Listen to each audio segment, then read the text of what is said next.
Nossa reflexão à luz da palavra de Deus, as leituras proclamadas nos pedem uma reflexão sobre a fé e o seguimento.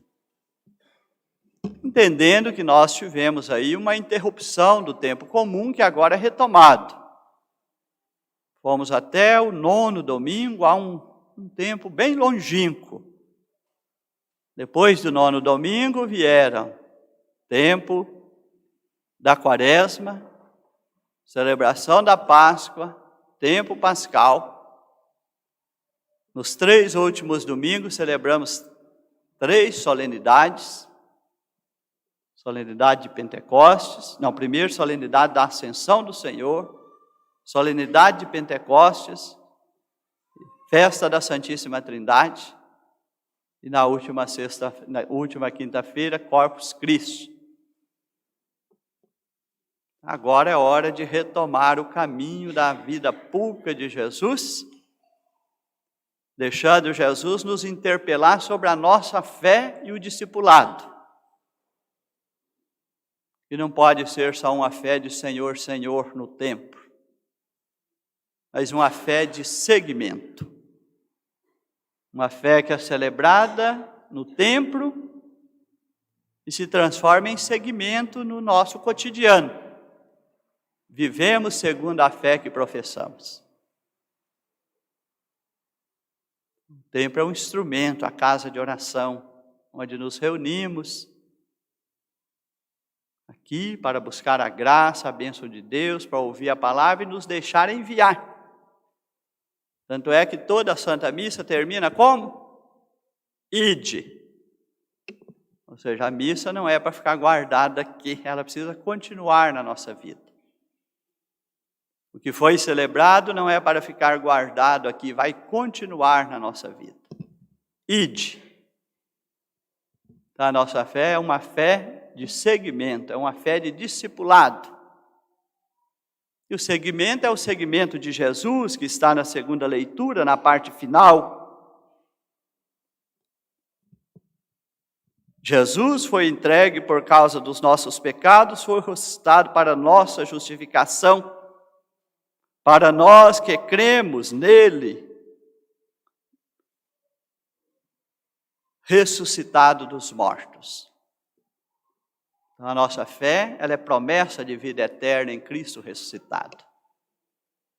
Então, o que é principal da nossa fé? A ressurreição de Cristo. O que ela significa? Vida eterna para nós. Nossa vida não vai terminar na morte. A nossa vida é uma promessa em Jesus ressuscitado de vida eterna. E Jesus, ele é a vida eterna, então nós somos chamados a viver em comunhão com ele, pela fé. E ele se faz caminho para nós, se apresenta como caminho e fazemos seguimento nele. Eu sou o caminho, a verdade e a vida, ninguém vai ao Pai senão por mim.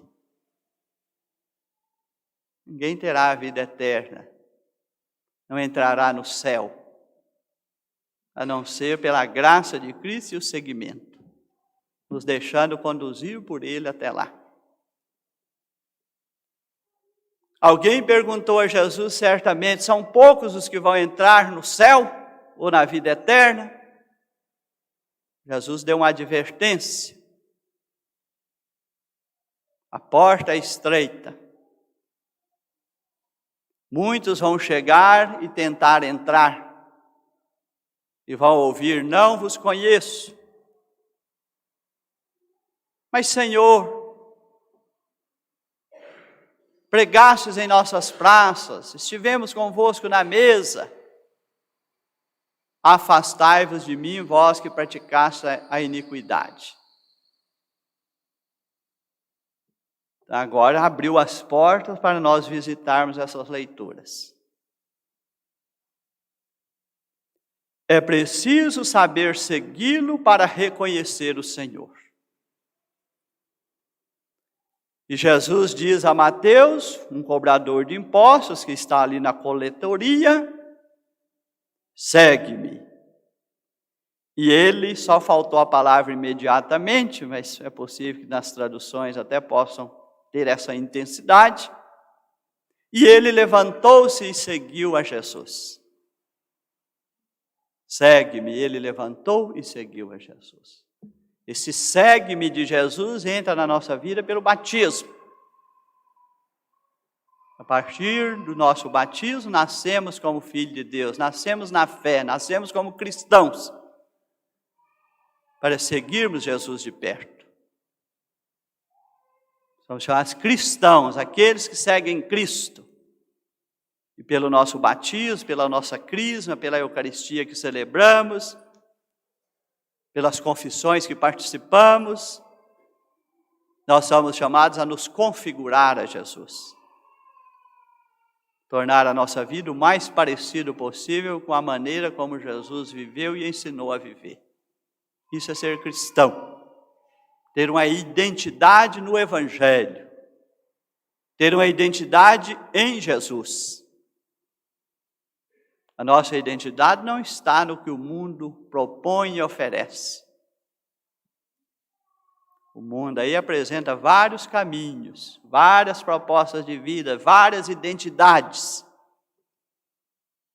Mas nós temos uma identidade de filhos de Deus, chamados a nos configurar a Cristo, porque somos cristãos. Seguir Cristo de perto, porque somos cristãos, somos filhos de Deus. Então não pode ser uma coisa aqui dentro da igreja e outra coisa lá fora. E aí vem as leituras questionando a intensidade e a qualidade da nossa fé. Primeira leitura é a casa de Israel, que está mostrando a sua fé diante de Deus, rasa e frágil. Segunda leitura mostrou uma fé madura de Abraão, que não duvidou das promessas de Deus. Como vemos na primeira leitura, aqui o segue-me começa na pessoa e se torna povo de Deus. No Antigo Testamento, casa de Israel, povo de Deus. No Novo Testamento, igreja, discípula de Jesus, comunidade de fé que nós chamamos. Então o batismo nos integra também no corpo místico de Cristo, nos faz igreja. Nós somos membros deste corpo, somos nele pedras vivas. Então, nosso segmento se dá também, se no Antigo Testamento o segmento era do povo eleito de Deus, a casa de Israel, no Novo Testamento é a igreja, corpo místico de Cristo, formada por todos os batizados.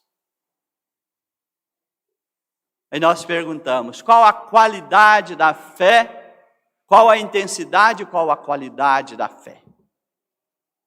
Através de Oséias, Deus condena a fé rasa, superficial e equivocada da casa de Israel. Como vou tratar-te, Judá? O vosso amor, que pode ser colocado no lugar a vossa fé, é como nuvem da manhã. Nuvem da manhã, você olha, está lá a nuvem. Passa um pouquinho, você olha de novo, que a nuvem não existe mais. Foi levada pelo vento. Como orvalho que cedo se desfaz.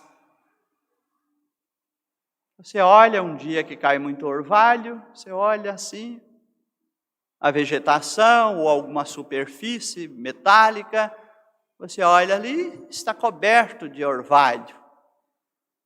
De 15 minutos a meia hora de sol, você olha novamente, aquele orvalho desapareceu. Está dizendo, a nossa fé não pode ser assim. Aquilo que o vento leva ou que o sol faz evaporar. Nossa fé precisa ter intensidade. Jesus passava a noite inteira em oração, levantava mais cedo para rezar. Precisamos cuidar de zelar da vida espiritual para a nossa fé amadurecer. Abraão, contra toda a humana esperança, firmou-se na esperança e na fé. A segunda leitura mostra uma fé inabalável. a ponto de tornar-se pai de muitos povos. Não fraquejou na fé. Já estava idoso, ele e Sara, mas tinha diante de si uma promessa de uma descendência. Não duvidou, esperou. Diante da promessa divina, não duvidou por falta de fé. Se Deus nos garante a vida eterna em Cristo e nos pede para viver o Evangelho, se eu não vivo o Evangelho, eu estou duvidando da promessa. Se Jesus fala, ninguém vai ao Pai senão por mim, eu não vivo o Evangelho, eu estou duvidando da vida eterna e do caminho que leva para a vida eterna. Eu não estou levando o Evangelho a sério. Mas revigorou-se na fé e deu glória a Deus, convencido de que Deus tem poder para cumprir o que prometeu. Se Deus nos promete em seu Filho vida eterna, Ele vai realizar o que promete. Isso nos leva a crer no Evangelho. Eu vou conhecer com mais profundidade as narrativas do Evangelho sobre a vida e ensinamento de Jesus. De Mateus, de Marcos, de Lucas e de João. Ter sempre esses textos à mão como livro de oração. E aí está o caminho para o seguimento. É preciso saber segui-lo para conhecer o Senhor. O Evangelho propõe o seguimento. E o Evangelho também nos ajuda a conhecer o Senhor a quem seguimos. Desde o seu nascimento até a volta para o Pai. Como Jesus viveu e o que Ele nos ensinou na busca da vida eterna. Vem agora defeitos da fé. Tem defeitos na fé no Antigo Testamento e tem defeitos na fé em Jesus. O profeta condena no Antigo Testamento, o Salmo está condenando e Jesus condena no Novo Testamento. Ali, quando a igreja está nascendo nele.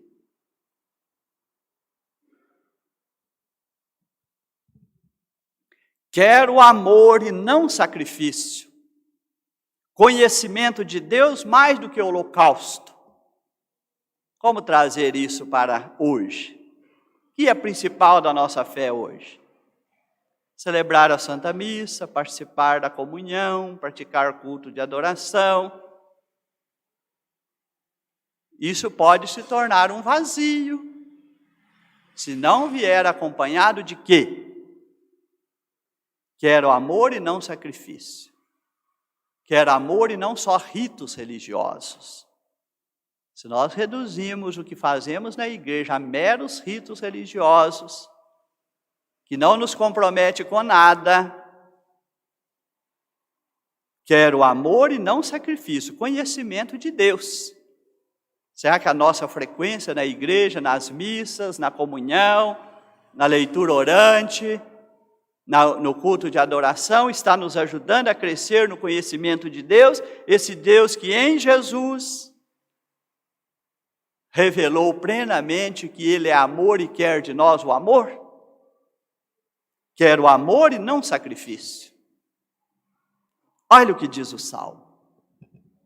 Gosto de uma outra passagem do mesmo, outra oração do Salmo que diz: quando queimam incenso na minha presença, me dá náusea. Porque o culto que praticais é um culto falso, cheio de hipocrisia. As orações e o incenso de vocês me gera descontentamento. Porque não brotam de um coração sincero. Olha o que diz sobre holocaustos e sacrifícios. Parece, Deus está falando através do salmista, que aqui tem uma força profética. Pelo tanto que vocês fazem sacrifício e oferecem oferendas ou holocaustos nos altares, parece que eu estou passando fome. Estou farto. Chega! De tanto sacrificar animais em meu nome, de tanto pôr holocaustos nos altares para mim, eu não estou passando fome. E olha o que vem depois. Porventura vou comer tudo isso que vocês estão oferecendo? Vou tomar todo esse sangue que vocês estão derramando? O que é que eu quero de vocês? Imola a Deus um sacrifício de louvor. Uma oração que saia verdadeira de dentro de vocês. E cumpre os votos que fizestes ao Altíssimo. Eu quero que o que vocês prometem na minha presença seja feito por vocês. Vocês nos prometem viver os mandamentos? Então vivam. Não prometem na minha presença que vão viver o Evangelho? Então vivam o Evangelho. O que é que eu quero de vocês? Cumpra os votos que fizestes ao Altíssimo e pare de oferecer sacrifício que não muda a vida de vocês.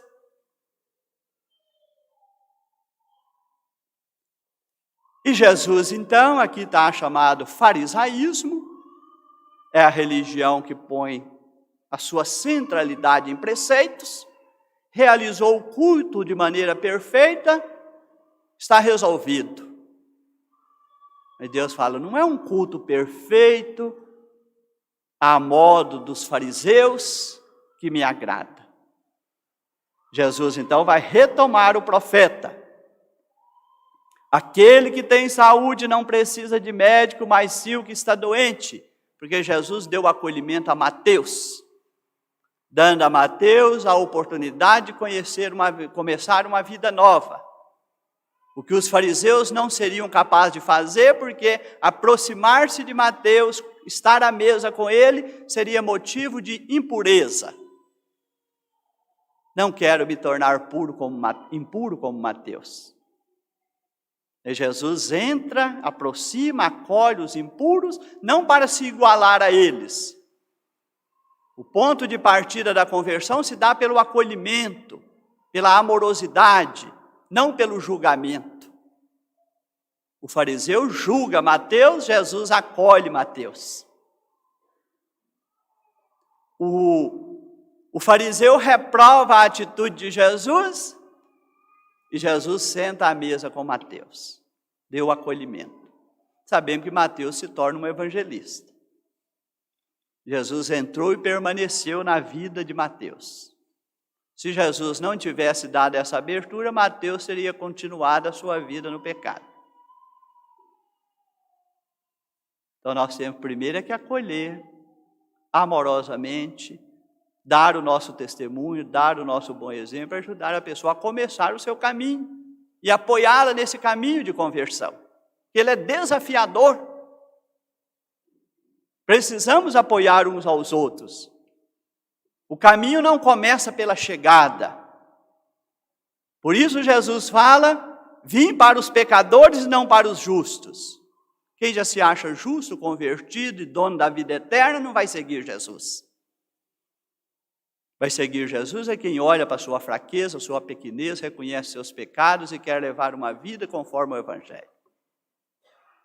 Não podemos ser fariseus. Precisamos ser discípulos na humildade da fé. Refletir sobre a nossa vida e o nosso comportamento todos os dias, para ver onde podemos melhorar como conversão. Para que Jesus, que entrou na nossa vida no batismo e disse, segue-me, para que nós possamos seguir Jesus, como Mateus agora passa a seguir Jesus. Por isso o Papa Bento XVI na época diz, a verdadeira conversão se dá quando Jesus entra na nossa vida e dá um novo sentido e rumo definitivo. Uma verdadeira transformação. Como na vida de Mateus, de Zaqueu, de Madalena, da Samaritana, de Paulo, de Nicodemos. A vida deles ganhou um outro rumo. E tantos santos na vida da igreja. Jesus entrou verdadeiramente e deu novo rumo. Quero misericórdia e não sacrifício. Aprendei, pois, de mim. Jesus quer uma igreja que viva o que ele ensinou.